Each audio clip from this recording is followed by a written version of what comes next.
Hello students, आज हम एक बार फिर से ऑर्गेनिक केमिस्ट्री का रिएक्शन मैकेनिज्म के नेक्स्ट टॉपिक लेकर के आए हैं। और लास्ट टॉपिक में हमने कार्बोकेटाइन डिटेल में डिस्कस किया था और इस वाली वीडियो में हम कार्बोएनाइन को डिस्कस करने जा रहे हैं। So what is carbanion? A carbanion is an anion in which carbon has an unshared pair of electrons and bears a negative charge usually with 3 substituents for a total of 8 valence electrons।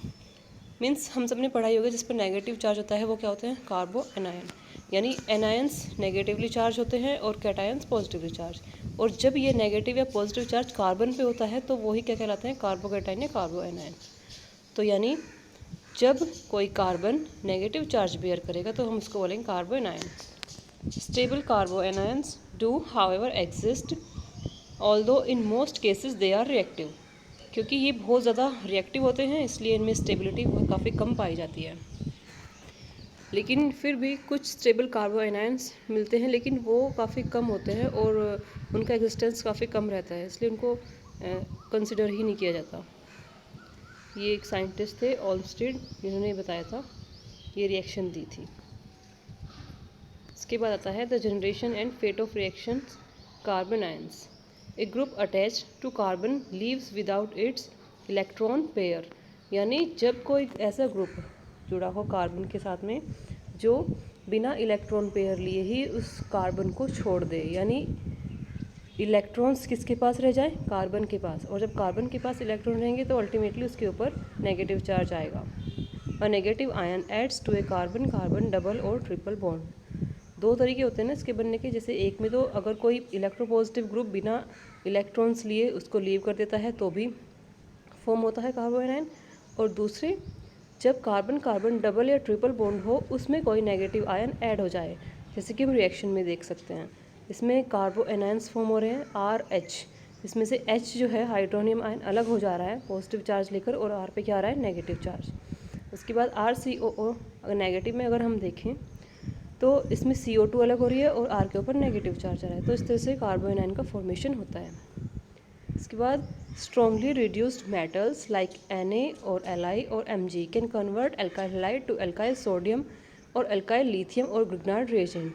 जो Corey house reaction होती है उसमें, या फिर Grignard reagent वाली reaction होती है, उसमें भी कार्बोनाइन फॉर्मेशन होता है। RCl प्लस RLi, इसमें RLi जब अलग होगा तो उसमें भी कार्बोनाइन का फॉर्मेशन होगा। फिर उसके बाद हम देखते हैं अपना नेक्स्ट टॉपिक, जो कि है reactions of carbanions. Carbanions often act as a nucleophile to react with electrophilic species.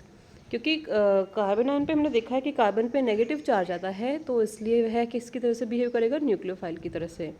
और न्यूक्लियोफाइल कहाँ पे अटैक करते हैं? जहाँ पे इलेक्ट्रॉन डेफिशिएंसी होती है।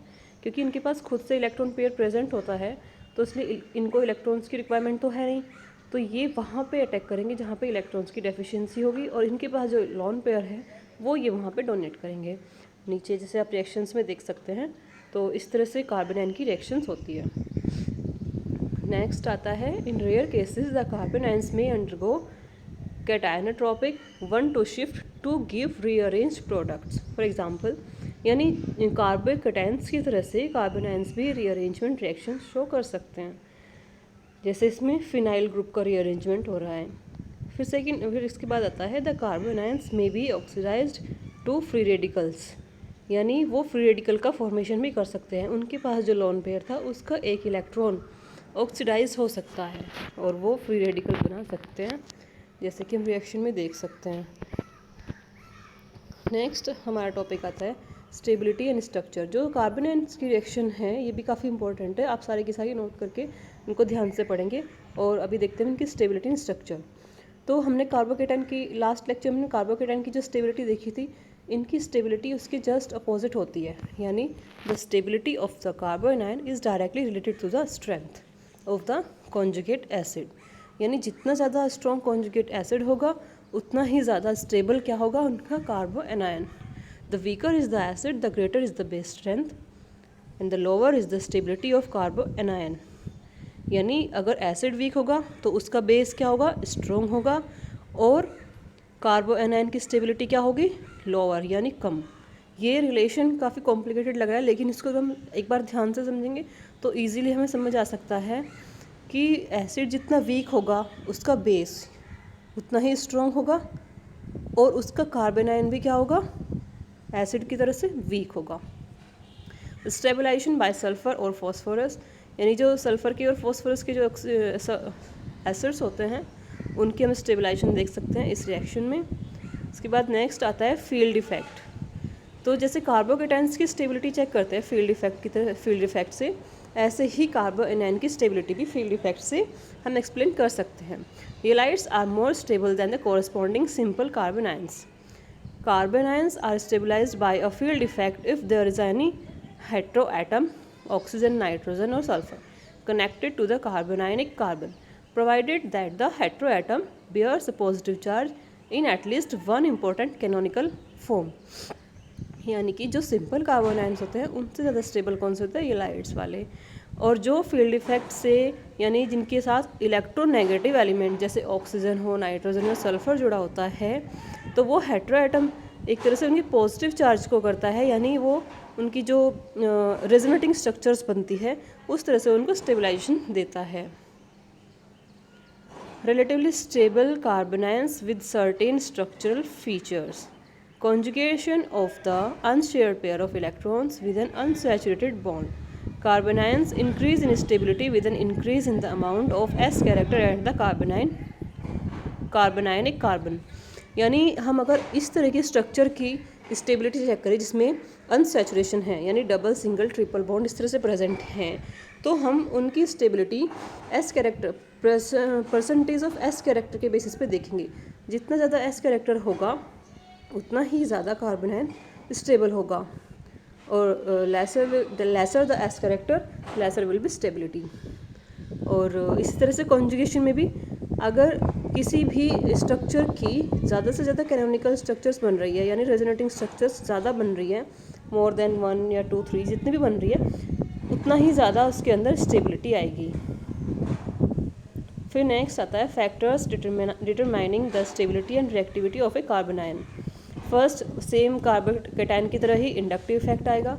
Electronegative atom adjacent to the charge will stabilize the charge, यानी अगर कोई इलेक्ट्रोनेगेटिव एटम जुड़ा होता है तो वो चार्ज को स्टेबलाइज करता है। Hybridization of the charge bearing atom, the greater the S character, ये अभी हमने पहले डिस्कस किया है, जितना ज़्यादा एस कैरेक्टर होगा उतनी ही ज़्यादा स्टेबिलिटी होगी। The extent of conjugation of the anion, resonance effects can stabilize the anion. This is especially true when the anion is stabilized as a result of aromaticity. Conjugation यानी alternate double single जब bond present होंगे उनमें resonance होगा, resonance होने की वजह से भी कार्बो एनायंस में स्टेबिलिटी आएगी, यानी एरोमेटिक होने की वजह से वो स्टेबलाइज हो जाएंगे। नेक्स्ट आता है इनका detection. Carbon ions are type of CH3 negative where the negative charge is not delocalized due to conjugation can be distinguished from their 1H NMR spectra. यानी ये एक एक्सपेरिमेंटली प्रूव किया जाता है स्पेक्ट्रम से कि अगर CH3 होता है, मिथाइल कार्बोनाइन होता है, उसमें कोई कॉन्जुगेशन नहीं है। Formation of carbanions can be detected by the UV and visible spectra of the different from the starting compounds. Trapping of carbanions with an electrophile may also show their formation of reaction. Means अगर हमें अपने syllabus के according देखें तो ये topic उतना important नहीं है कि इनको हम डिटेक्ट कैसे कर सकते हैं, बट फिर भी अगर हम नॉलेज के लिए देखें तो उनका डिटेक्शन हम देख सकते हैं कि इन्हें UV स्पेक्ट्रा से हम डिटेक्ट कर सकते हैं। और CH3 में यानी मिथाइल कार्बोनाइन में कोई कॉन्जुगेशन नहीं होता, ये एक्सपेरिमेंटली प्रूव किया गया है। इसके बाद हमारा नेक्स्ट आता है कार्बीन्स। तो अभी स्टूडेंट हम इस वाले लेक्चर में खाली कार्बोनाइन्स को ही डिस्कस कर रहे हैं, इसी को आप ध्यान से पढ़ेंगे और इसको नोट करेंगे। कार्बीन्स को अपने नेक्स्ट लेक्चर में और डिटेल में पूरा स्टडी करेंगे।